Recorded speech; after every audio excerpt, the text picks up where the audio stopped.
Hello guys and welcome back to my channel. Today we're making pork stew with some curry rice. I usually don't eat pork that often, but when I do, I want to make sure that it's spicy, it's got enough ginger, and it's got a mix of vegetables. So without further ado, let's get started. So before we even fry the pork, we want to make sure that we've marinated it for about 20 minutes, and I used ground red chilies, ginger, and some salt.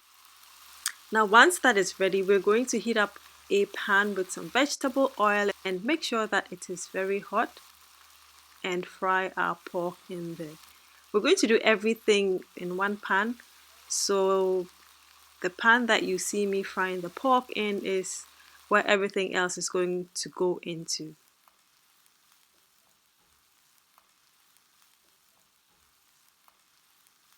We're then going to add some sliced onions and fry that a bit.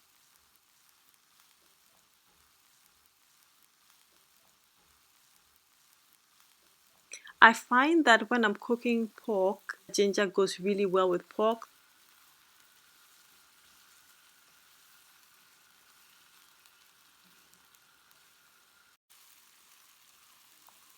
So we will then add our chopped up tomatoes. For this stew, we're not blending our tomatoes, we're just chopping them up quite big, and then we'll add our carrots.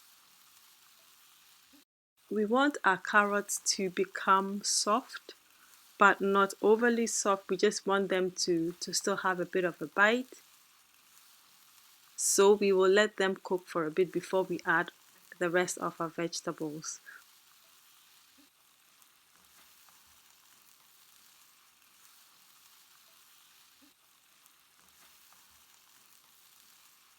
And if you're not a pork fan, you can obviously use chicken. Chicken will really go well. If you've got a nice cut of beef, which doesn't get too tough, you can use that as well.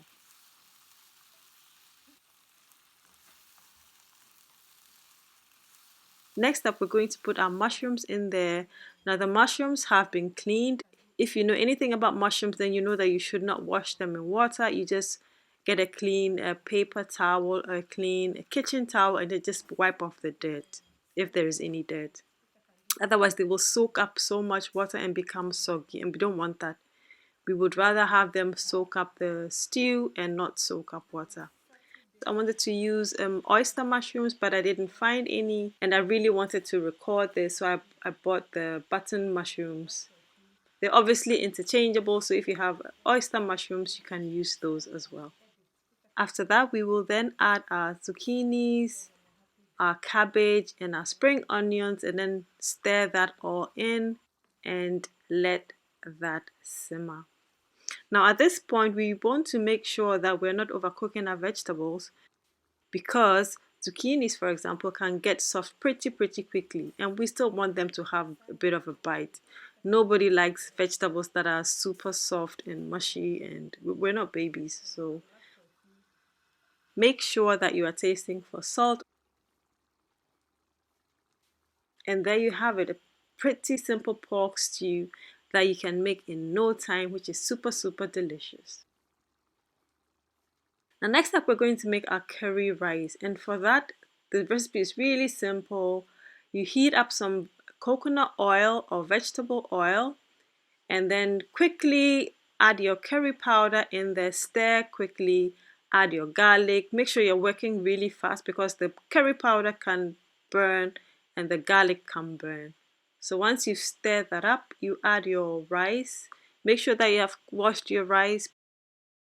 And now if you have a rice cooker, you can obviously do that. You just do the mixing and the stirring on your stove, and then once that's done, transfer it into a rice cooker and then let that finish cooking there.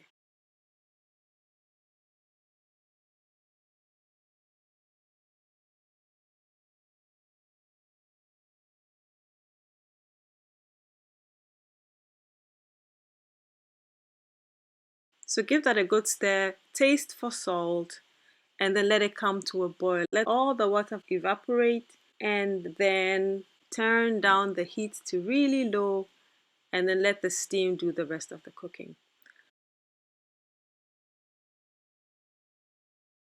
I usually also use baking paper or aluminium foil if I do, just to make sure that none of the steam escapes and the steam cooks the rest of the rice all the way.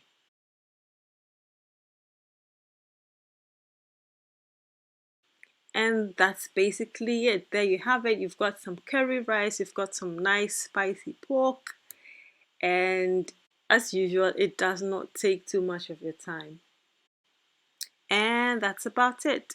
I hope you enjoyed this recipe. Do remember to share it, subscribe, and like. Also, leave me a comment if you like my video so far. And I'll see you next time. Happy eating!